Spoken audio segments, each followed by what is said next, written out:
Hi, my name is Jack Buckley. At age 14, I decided to follow my dream by creating and releasing a feature film that was shown in theaters and inspired kids around the globe. There are many kids who waste their childhood on things that won't bring them a good life, but I believe in us getting out there and following our dreams while we still have a chance. Now is the time to create. Welcome to the Jack Buckley Show. Hello everybody, welcome back to the Jack Buckley Show, the show dedicated to inspiring young creators. Today we're talking with Purpled, a 16-year-old YouTuber who over the last 2 years has gained over 250,000 subscribers on his Minecraft YouTube channel. Let's go talk to him.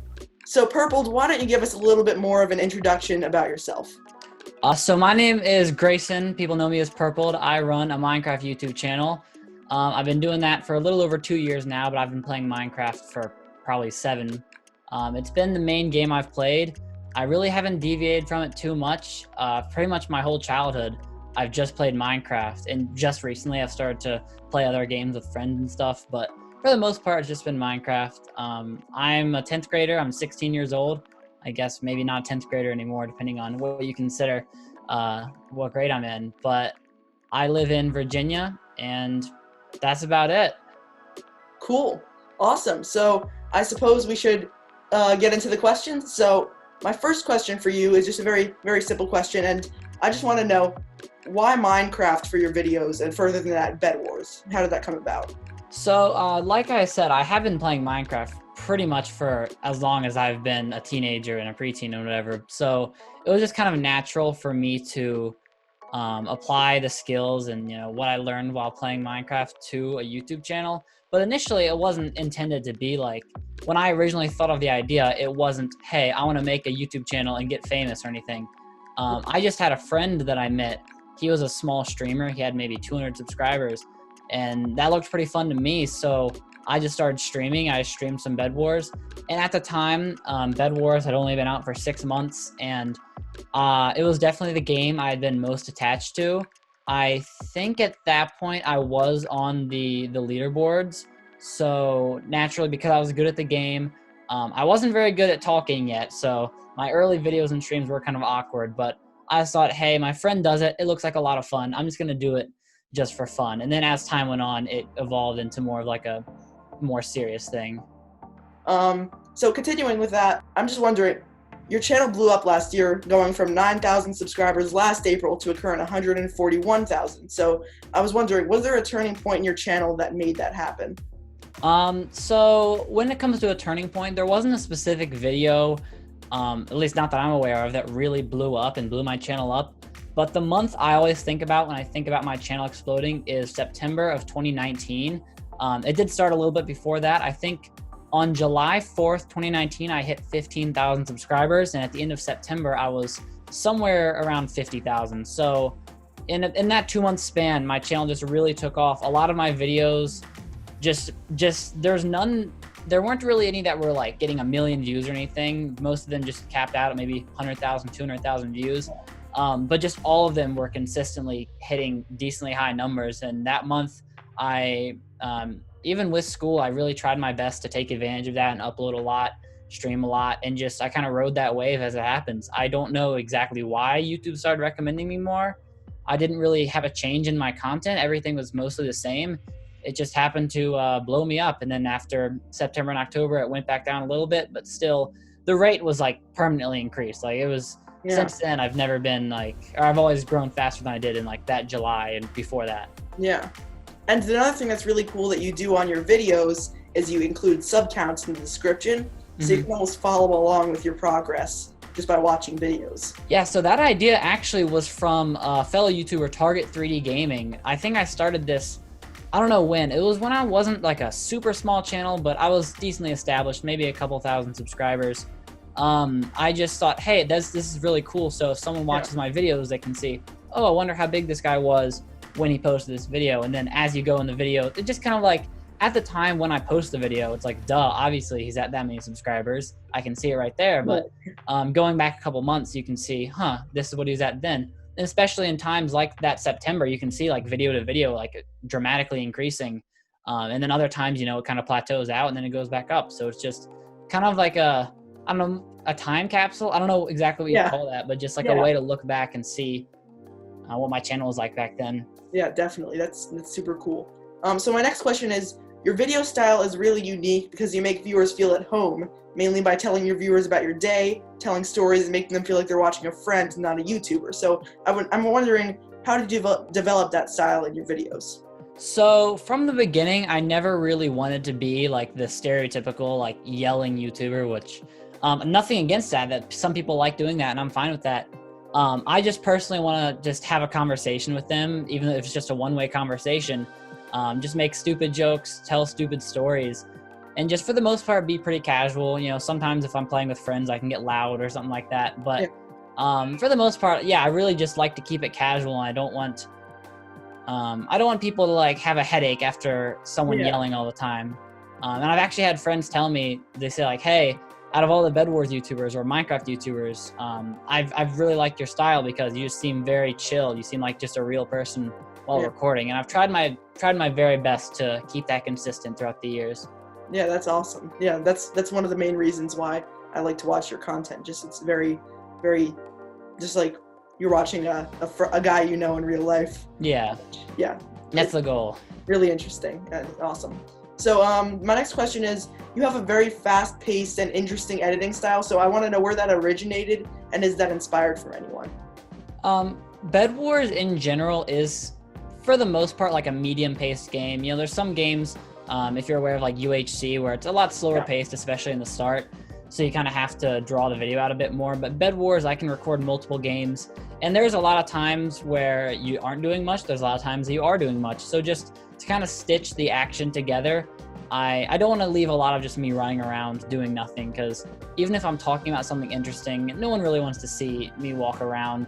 Right. So I do try to keep it entertaining, but at the same time, I don't want to have, again, like I don't want you to have a headache from like such fast edits that like I'm constantly talking. There do need to be some natural pauses sometimes. When it comes to inspiration, I don't know if I necessarily got that from anyone, just something I wanted to do and I developed as my channel grew. Yeah. And you also use face cam on streams just to make your streams more entertaining, so they almost level out with the videos. Yeah, so that's on streams, you know, you obviously can't edit out those walking around and doing nothing moments. So I think the face cam really does add something to it. Yeah. And people do ask me to do face cam in videos, but I feel like with editing, I mean, it already, like in edits you can make, I feel like the video is already entertaining as it is. I don't want to like overload it with everything. So, I mean, who knows? Maybe in the future I will add face cam. I just feel like for now, streams are more casual. You can just see me reading chat and everything, and videos are a little more upbeat. Yeah, you're definitely looking more like super chat and stuff like that on your stream. Yeah. So it's just more of a chill environment. Yeah. Exactly. Yeah. So my next thing is, what's your process behind finding or creating video ideas? Do you usually spend a lot of time doing research, or are you more spontaneous? Like, I see that challenge and do it. So honestly, for me, throughout all of YouTube, I would say video ideas are the hardest part of it.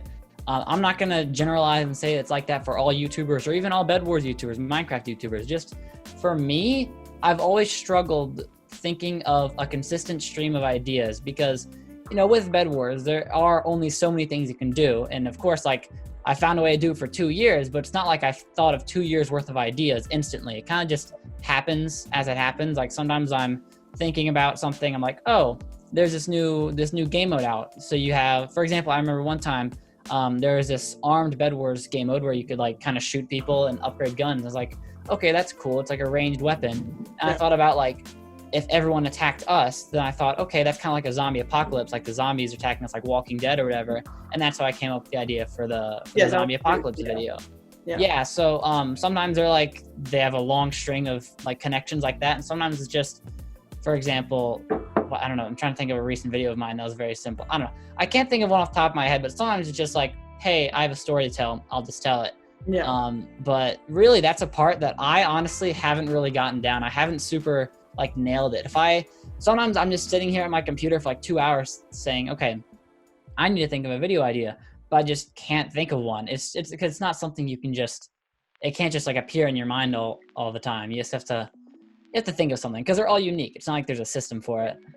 And then if you have some videos that are sort of off-brand, you put them on the Burpled channel, right? Yeah, so that channel, I still haven't quite found my footing for what exactly I want to do with it. But I think in the future, what I'm going to do for that is just um, any like stream highlights from my Twitch channel or something like that, where it's just not Bed Wars, but people still might want to see it. And also, I might just start doing like videos that I really, really like. Like even I don't care about how many views it's going to get. I don't care about anything. Just that it's something I have a passion for. I'm going to put a lot of work into it and put it on that channel just for people to see, but more for the sake of just me exercising my creative outlet or something like, I don't know, something like that. One time you did that, I think the numbers video. I thought that was really impactful. Yes. Yeah. So that was just me. I forget when I thought of that idea, but I was like, hey, this is a serious topic that a lot of people don't realize. It seems like too serious to be on my main channel because my main channel is just like, messing around, playing some Bed Wars. But I thought it'd be nice to just, express how I feel about that. And I have had a couple ideas for other things to say on that channel. I just haven't gotten around to them yet. Yeah. But yeah, so that channel is just kind of like a dumping ground for everything that I don't entirely want on my main channel. So I don't know. Sometimes I don't upload for months. Sometimes I'm going to upload a couple times in a week. Yeah. I don't know. Yeah, that makes sense. Yeah. So my next question is, this is just a very simple one. What would you say your favorite video you've made on this channel? Favorite video? So I am notoriously very bad at picking favorites. Like when it comes to restaurants, when it comes to numbers, I don't know, just literally anything. Unless there's a very, very clear-cut winner with like a very small amount of choices, I can't think of a favorite. But good videos are just, I think a good video of mine would probably be the fake Bed Wars servers one. I just remember the night I recorded that, no one was home. I was just straight having fun playing some weird rip-off Bed Wars server. I was yelling a lot. And then I tried my best to kind of like keep that energy through the editing. Yeah. I don't know if that's necessarily my objectively best video, but it's definitely a video I personally like a lot. Yeah, I think that was a great one too. So another thing I was wondering is, in your videos you talk about having channels in the past. So what would you say you learned from those going into your current channel? Honestly, those channels, those early channels, I'm trying to think back. I can think of at least two. They just, I'm trying to think of a way to phrase this. So they were back before I changed my name to Purpled. I used to go by Poolboy3 or X-Poolboy, which is a story for another day. But so I made the channel Pool Studios, where I just kind of uploaded whatever. I didn't know how to edit. I was using like a 2007 Mac. I was recording with QuickTime. And in my head, I just thought, hey, I want to get YouTube rank. I want to be popular. I want to be famous. And I mean, for whatever reason, that didn't work out. It's almost like I didn't put much work into it. But then the second time I came around, I think I made like Poolboy3 Hypixel or something like that.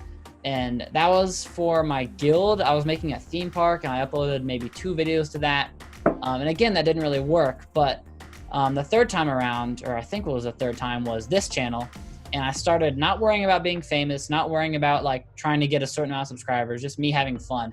So if I learned anything from those, just like if you start it for the wrong reason and you do something for the wrong reason, it's probably not going to work out. Yeah. But just the fact that I wanted to have fun, I was doing what I liked. Hey, it ended up here. And who knows if that's luck, skill, I don't know. I couldn't tell you. Yeah, but definitely having fun and not having fun definitely shows in content. So that could be a contributing factor. So another thing I'm wondering is, what's one thing that you wish you knew when you started making the Purple channel? Something that I wish I know, I would say thumbnails probably, because my thumbnails, I used to have someone else make them and they weren't bad at all, but I just, it let a lot of time for, like I had to ask them days ahead of time saying, hey, can you make a thumbnail for this? And sometimes it turned out a way I didn't like. Sometimes it just didn't come up at all. So just really having that freedom to make whatever I want. Thumbnails are really big on YouTube. You even if you make the best video ever, if the title and the thumbnail just aren't there, no one's gonna click on it. You really have to establish your style and what you want to look like, how you want to present yourself to other people. I still haven't fully gotten that down yet. I'm still trying to, over the next couple months, trying to develop that a little further, because I have noticed myself kind of like getting lazy again on my thumbnails. But really, people are going to know you for how you structure your titles and your thumbnails. you want someone to be able to look at a thumbnail or look at a video and they're recommended instantly, like, boom, I know who that is. That's this person. It's this type of video. Yeah. It titles and thumbnails mean so much more than you might think, especially if you aren't super big into YouTube. But yeah, I don't know if that's like the hugest thing, but it was definitely a big thing. I wish I knew. Gotcha. So another thing I'm wondering about is, it's sort of like a twist around question. What would you say your biggest failure during the course of the channel has been, and what did you learn from it? I would say my biggest failure, honestly, is just not being consistent through everything. I started off, I think I streamed for maybe about a month, just doing stream parties, and that didn't work out for me. I'm glad I noticed that early on, because in my opinion, building an entire channel off stream parties just isn't a good idea, because it makes people that watch you for joining your party instead of watching you for your content. But I don't want to get too into that right now. But then I think I took like a break after that. I made some videos, took a break. I keep taking these unnecessary breaks. And while of course, sometimes if you're mentally burnt out, breaks are absolutely necessary. You need to, realize that you need to take some time off. But sometimes they weren't breaks because I needed a break. They were breaks because I was lazy. And I definitely think there was a lot of room for growth during that time, when I could have been developing how I make my videos, just having fun, growing my audience. And I don't remember if I've ever taken like a month break, but I know there's, even recently, like I've uploaded maybe 3 or 4 videos in the last month, but right now I've already recorded plenty more, and those are like ready to be out soon. But like I get in this rut and I get very lazy, and it's not one single event, but it's just kind of an ongoing thing that I really hope in the future I can prevent. But yeah, that's that. Procrastination. But yeah, definitely. So, especially with that video ideas, dude. Like if I can't think of a video idea, there's nothing I can do. I can't really progress at all unless I want to like live stream or something. But yeah. And sometimes I stress myself out over video ideas. I think, okay, you need to think of a video idea by today. You need to record it by tonight. You need to edit it by tomorrow.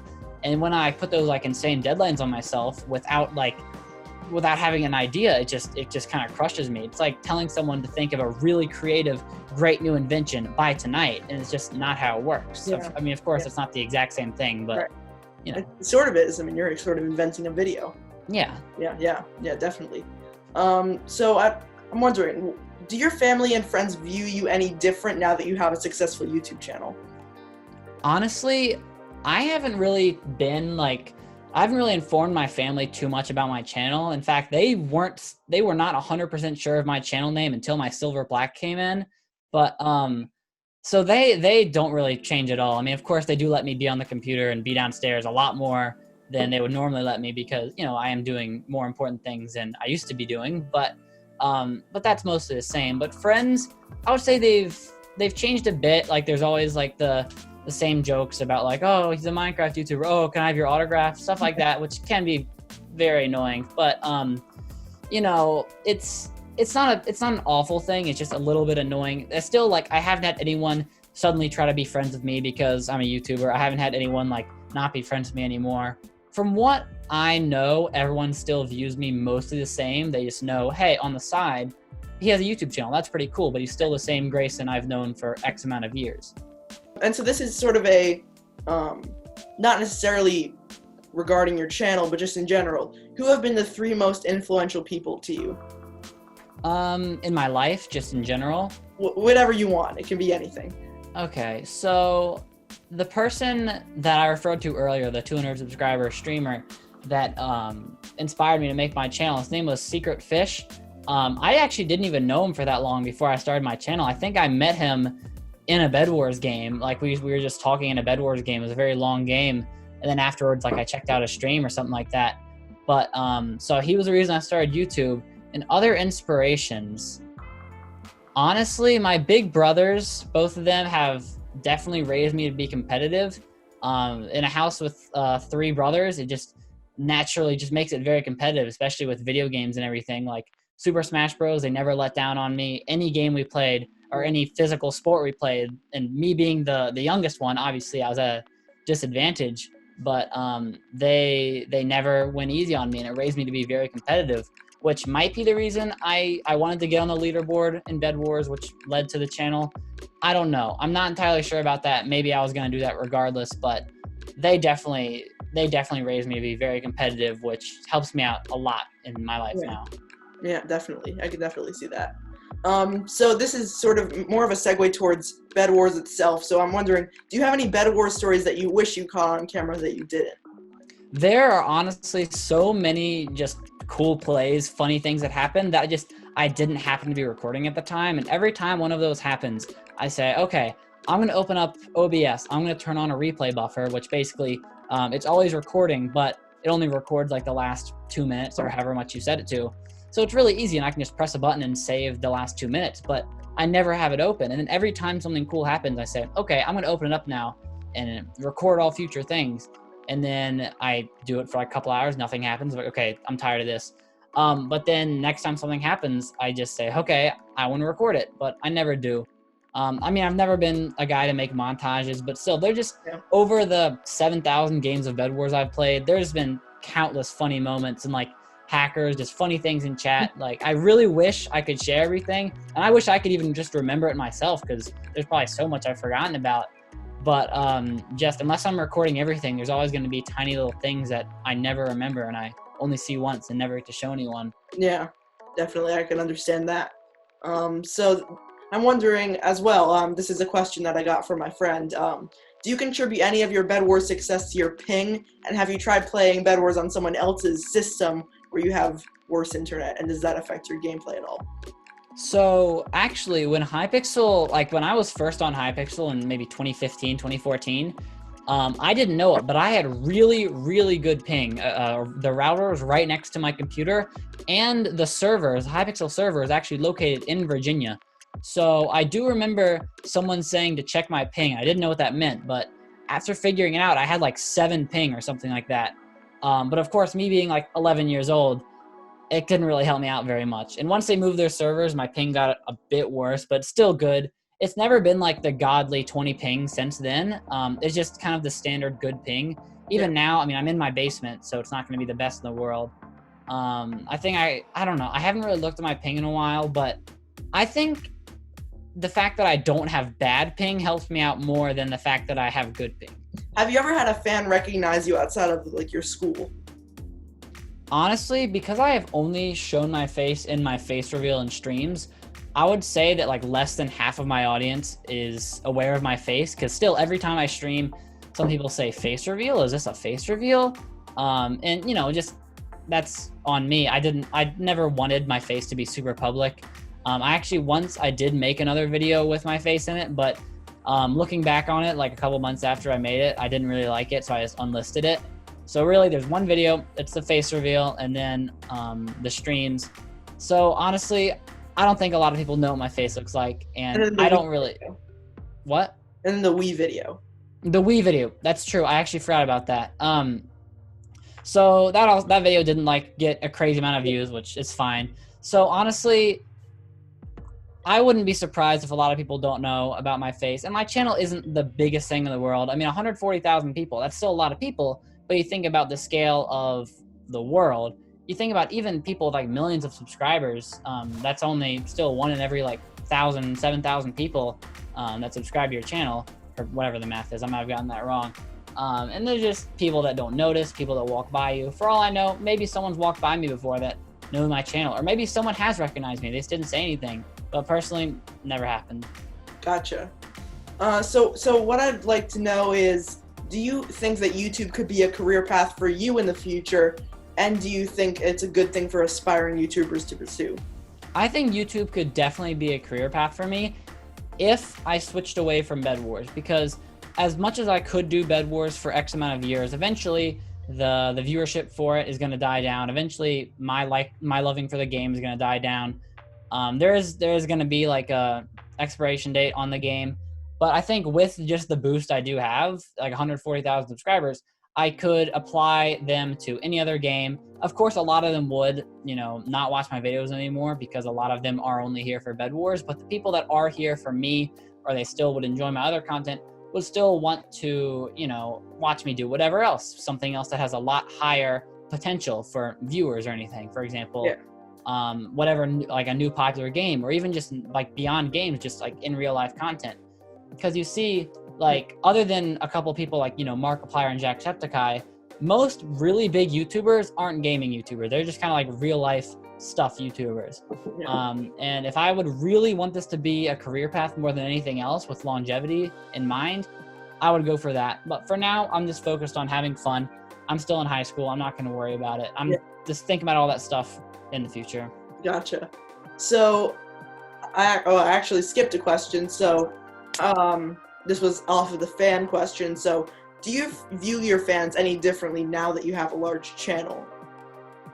I think with any creator, you kind of distance yourself from your fans, not intentionally, but just because after a certain point, just gradually, you stop thinking of them as, wow, this is 100 people, I know this many, I know all of them. I know all of them by name because they talk in my stream chat, to just an analytic.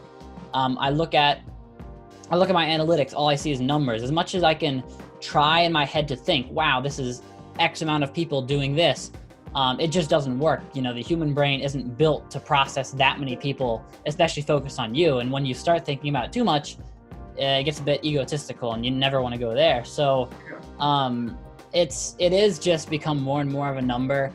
I don't think there's really anything you can do to prevent that, unless I like brought everyone to like a stadium, which is just not plausible at all. But so yes, I still know a lot of them, but it just kind of becomes more generalized. I think about, okay, they're Bed Wars viewers. I stop thinking them as this person. I just group them together, which is an unfortunate downside of just having a channel grow. Yeah. If I were to, you know, be the ruler of everything, I would somehow change the human brain. But unfortunately, that's just not how it works, and it's just an unfortunate side factor. Now, do you feel more connected to your fans on your Twitch, since it's probably quite a bit smaller? Definitely. So especially with because I feel like Twitch viewers, especially because I don't only do Bed Wars, it's any game. I feel like they do actually watch it for me more than anything else. So they're a lot more chill. They aren't just, you know, they don't want the high octane Minecraft action like some people do. There's no delay on those streams, so it's a lot more real-time interaction. You know, and the way you know that your audience actually likes you is if they make like inside jokes or just jokes or make fun of you, beyond just, you know, like the L and the F whenever you die. So, you know, when someone insults me, I'm like, hey, that's funny, because it's almost like a friend. You know, when you meet someone new, you're not going to insult them, but the longer you get to know someone, then you can get to that point where like, hey, you know, this joke, then this inside joke, and that. And especially, with it being a lot smaller, there are a lot of names I do recognize being more regular, because like in YouTube live streams, when there's 2,000 people watching me, with how fast chat's going, I can't recognize who's chatting a lot, because I just kind of read one message and then it's gone, and I read one message and it's gone, versus Twitch chat where it's just, you know, I know who the people are. Right. Yeah. I definitely get that. So what our next question is, what would you say is a big misconception about YouTube as a job, and how would you debunk it? I think a lot of people think that YouTube is just very easy. All you have to do is play a game, and then you get worldwide famous. I know one time I was in like a lobby. I wasn't saying anything. I was just in a lobby unnicked, and someone was like trying to insult me, saying like, oh, he didn't even do anything. All he did was make a couple of videos, and now everyone thinks he's a god. When I'm not saying I'm a god, obviously, but it does take a lot of work. It's not just, oh, if you make a couple of videos, you'll be famous. And there's a lot of luck that goes into it too. If my channel had never blown up in September, maybe I'd be at like way less of an audience right now. Or maybe I've gotten unlucky. Maybe my channel almost blew up in some alternate universe, and that didn't happen. There's a lot of luck. There's a lot of patience.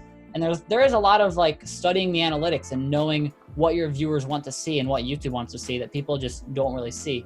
They see the video come out, they assume it's just, oh, it's whatever. But there's a lot that goes into it. Yeah, definitely. And especially if you have some sort of video that's not super algorithmic, it's tricky. Yeah.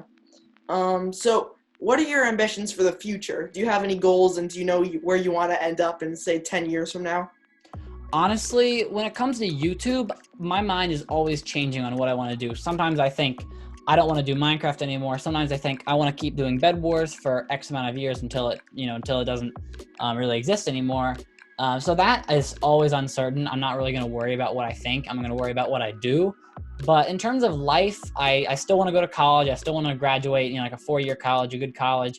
I do not see a possible future where I drop out of college for YouTube unless my channel just completely skyrockets, like millions of subscribers. But I just don't see that as a smart option. And again, if someone does that, that's their decision. Just personally for me, I think it's a good idea to stick through it with college, because after college, I have these skills for the rest of the last 60, 70 years of my life versus 10 years of YouTube. And then what do I do now that I don't have a college degree, Right. And then in terms of career paths, I'm just starting to have specialized classes towards what I want. So I'm really not entirely sure. Like, I really like math, or I think I like math, but I haven't gotten into the super, super advanced stuff. I haven't gotten into, I took pre-calc, but now I have like calculus and physics and all this stuff that I've never even like heard of, never even understood. And in order to have a job off those things, you do need to understand that. You can't just live off of multiplication. Yeah, definitely. I can totally see that. So, all right, I have 2 more main questions, and these are more fan pleasers. Okay. The first one is, who would you most like to collab with that you haven't? Most like to collab with. This might sound like just me being, me wanting clout, me wanting subscribers or anything, but I've watched Technoblade since he's maybe had like 1,000, 2,000 subscribers, because me playing on Hypixel for the last 6 years, him being a Hypixel YouTuber for like 5 years, 4 years, he's always been kind of like the Hypixel YouTuber, even back then when Hypixel was a smaller server. He seems like a cool guy from what I can tell. Of course, I don't know him outside of that. I've never really talked to him. But he just seems like maybe not even a collab, just a guy I would like to get to know. Yeah, definitely. Just because he has been an inspiration for me. I've watched him for years, and hopefully we both keep growing in the future. It's funny, when I was writing that question, I actually predicted that would be your answer. Really? Yeah. Wow. I don't know. I mean, who knows? I mean, he is the next logical step. Yeah. Because I don't think there's anyone really in between Gamer Boy 80 and Technoblade. Yeah, because it's almost like at least on Hypixel YouTube, at least there's tiers. There's the still working on getting your footing, like up to like 1,000, 2,000 subscribers. There's the people that definitely have a foundation. They still have a lot of work to do. And then there's like the YouTube rank. Then there's like the 100,000, like the actual like really well-known ones. And there's just above that. And I feel like once you get above like 500,000, then you're thought of like as an elite, like way above everyone else. And yeah, I've pretty much, at least I have talked to a lot of the YouTubers in this like below 500,000 bubble. But I've yet to meet anyone above that, and I really hope I do one day, because a lot of them seem like genuinely cool people beyond the numbers, beyond like, the views, subscribers, and everything. They seem like cool people. Yeah, I can definitely see that. And my last question is this is a very crowd pleaser. Okay. So it's, do you think that you can take Gamer Boy 80 at a 1v1, and would he disagree with your answer? Well, it depends on what type of 1v1. Would it be Bed Wars? Would it be just straight PvP? Well, what are you thinking? Let's say a private 1v1 in Bed Wars. A private 1v1 in Bed Wars. Honestly, both of us are like out of practice. We used to grind the game so much, and now we don't anymore. It would really be a coin flip. Though, come to think of it, I did play with Gator, who's the Bed Wars tournament champion. I learned a lot of strategies from him. So just because I've done that recently, I personally think I could beat Gamer Boy 80 in a Bed Wars duel. Would he disagree with it? I don't know. He's very modest. So probably not, honestly. He's a very modest guy. Gotcha. Yeah. All right. Well, those are all the questions I have for the interview. So is there anything you want to say before I stop recording? Just thank you for having me. This was, like I said, I've never been interviewed. This is a unique experience, and it kind of boosts my ego in a way, and I hope I don't take it too far. But yeah, thanks for having me, man. It was a lot of fun. Thank you. Thank you for coming on the show. Yeah,